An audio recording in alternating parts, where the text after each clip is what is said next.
has expressed concern about the withdrawal of Mali, Burkina Faso and Niger from the Economic Community of West African States, ECOWAS, and its subsequent impact on the Accra Initiative.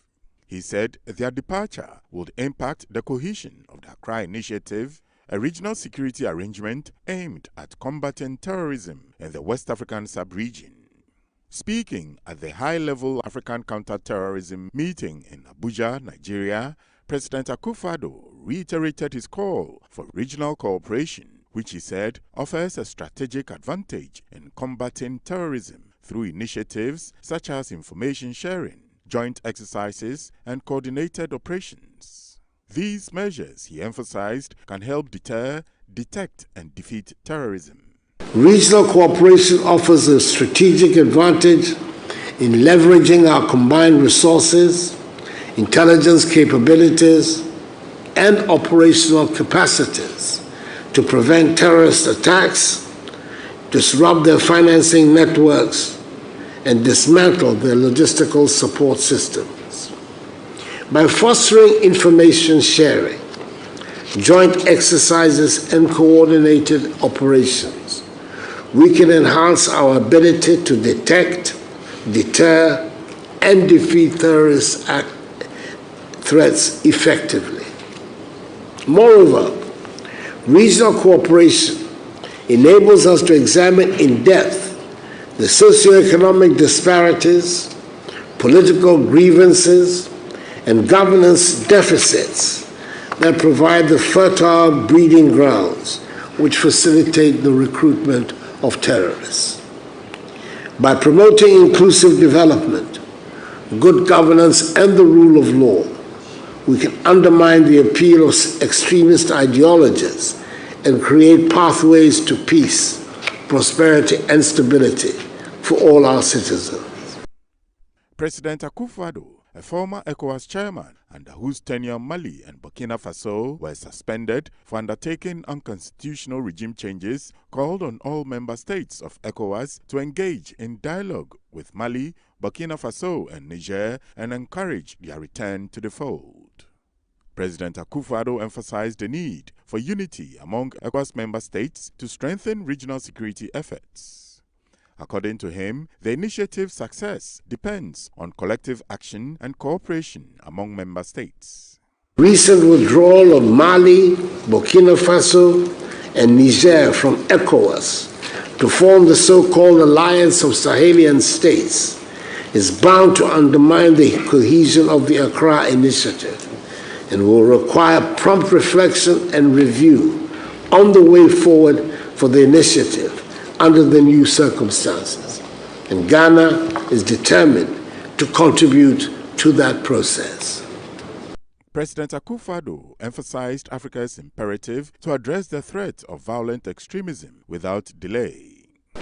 As we strengthen regional cooperation and institutional building, it is essential to emphasize the importance of a comprehensive and balanced approach to counterterrorism that addresses both the symptoms and enabling factors of violent extremism and terrorism. This approach encompasses preventive measures such as community engagement, youth empowerment and education, as well as responsive measures, including law enforcement, border security, and counter-radicalization efforts. By adopting a holistic approach that combines hard and soft power, we can combat terrorism effectively while safeguarding the rights and dignity of all our citizens. In conclusion, I would wish to urge all of us to reaffirm our commitment to strengthening regional cooperation and institution building to address the evolving threat of terrorism in Africa.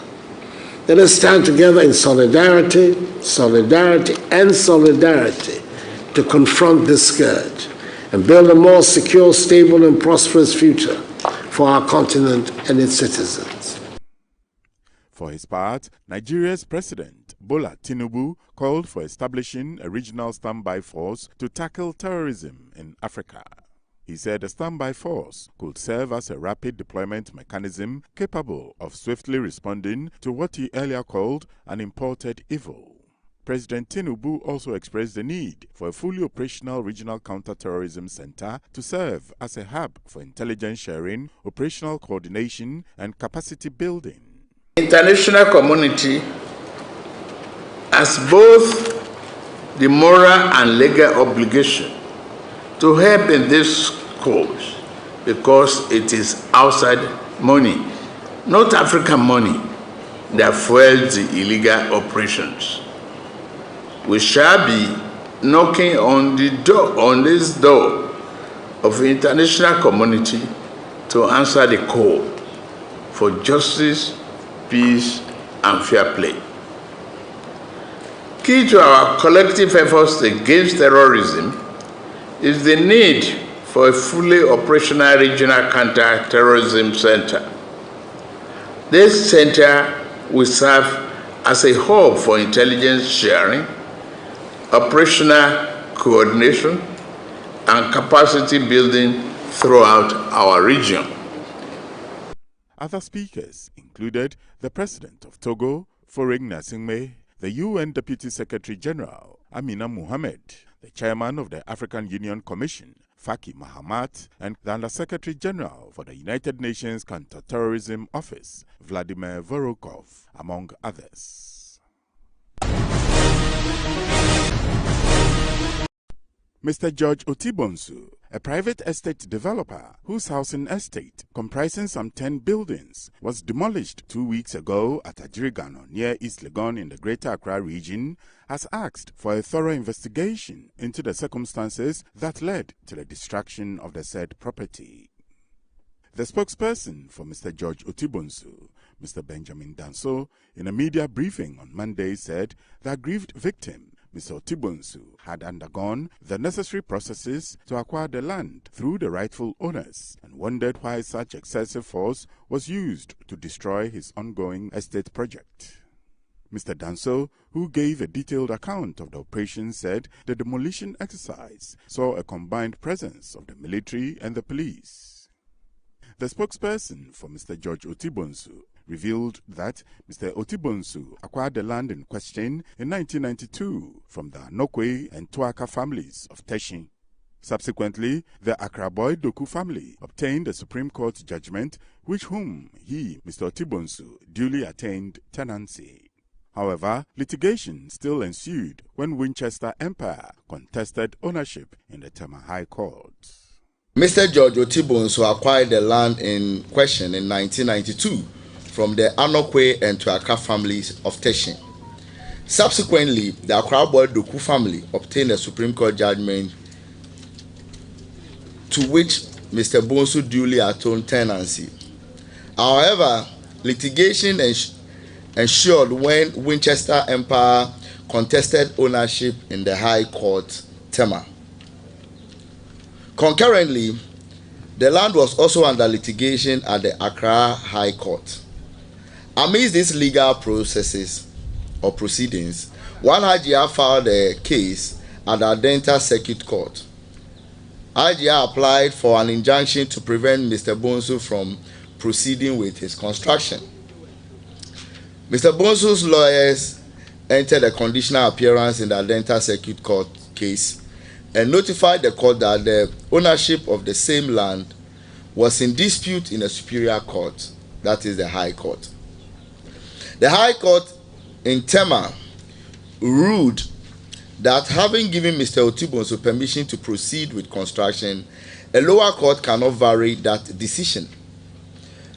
So Mr. Bonsu proceeded with construction as the court directed him.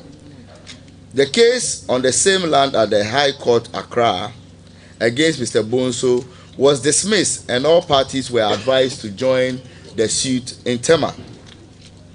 Hajia, however, secured a judgment in her favor at the Circuit Court when all those involved in the litigation were also in the Tema case.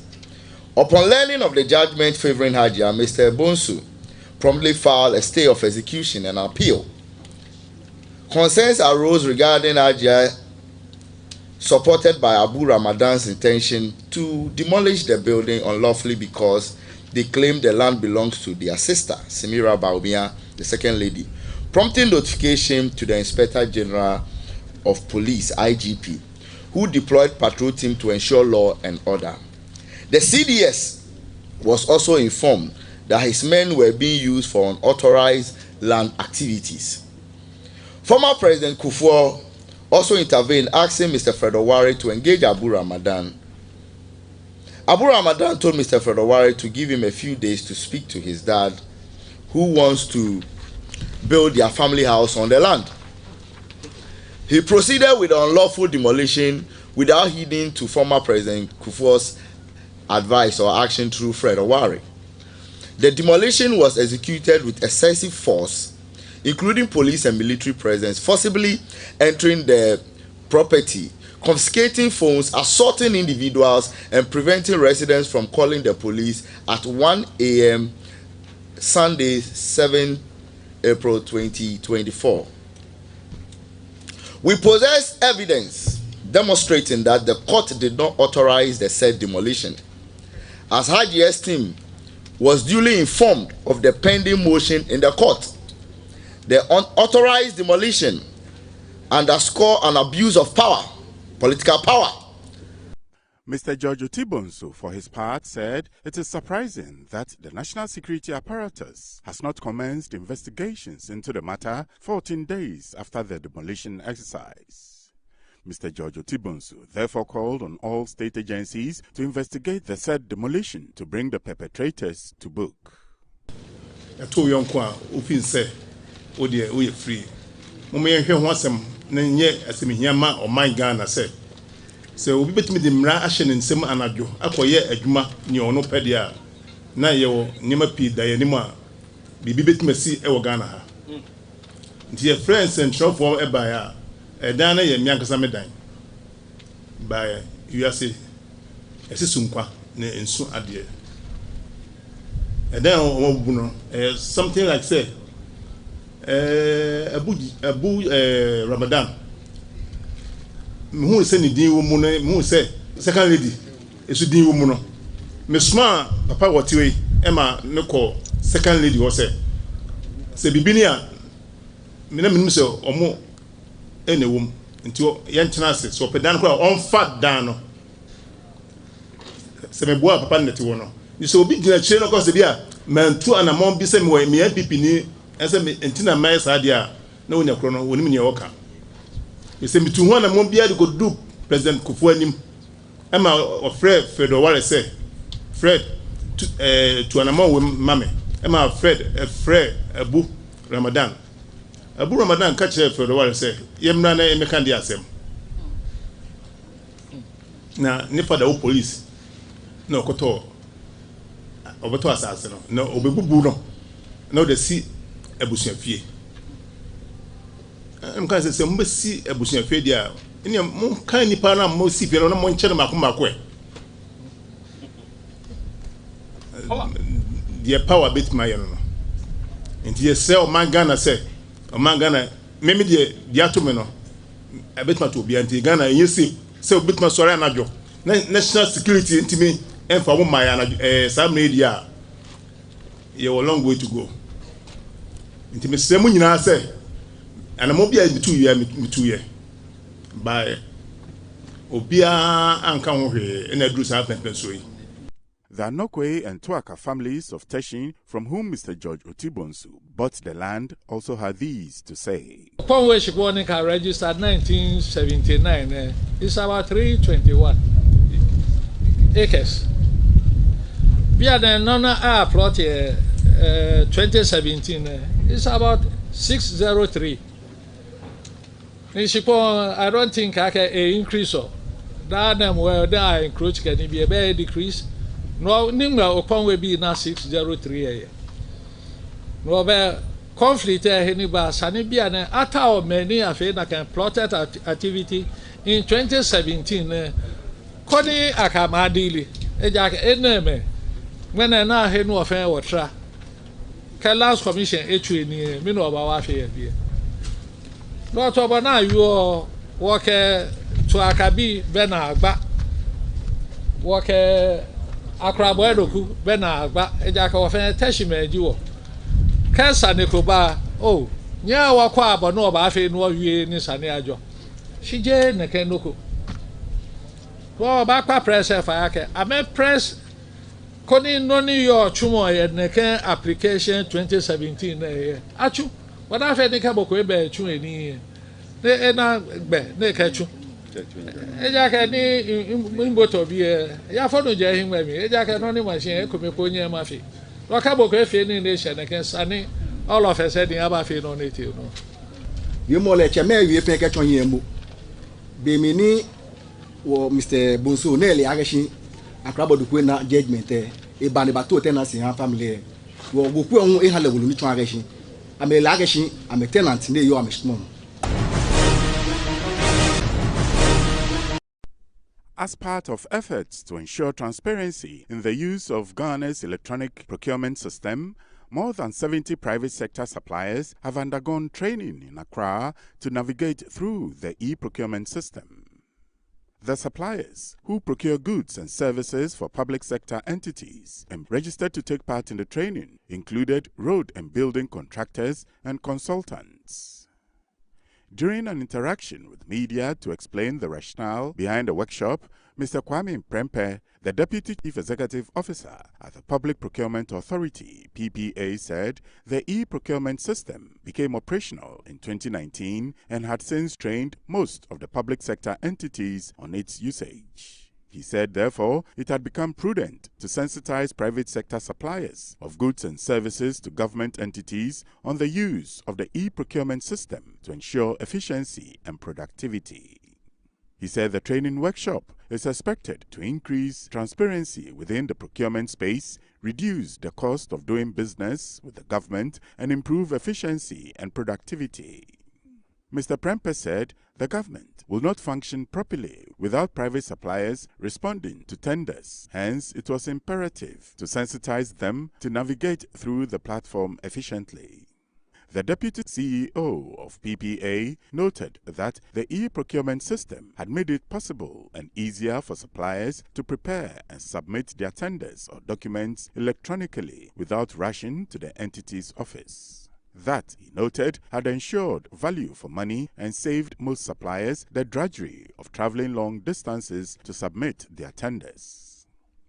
Ms. Lillian Ampon-Samboafo, a participant at a training workshop from Sekondi Takoradi, said the training had enlightened her knowledge of e-procurement processes and making bidding for tender competitive.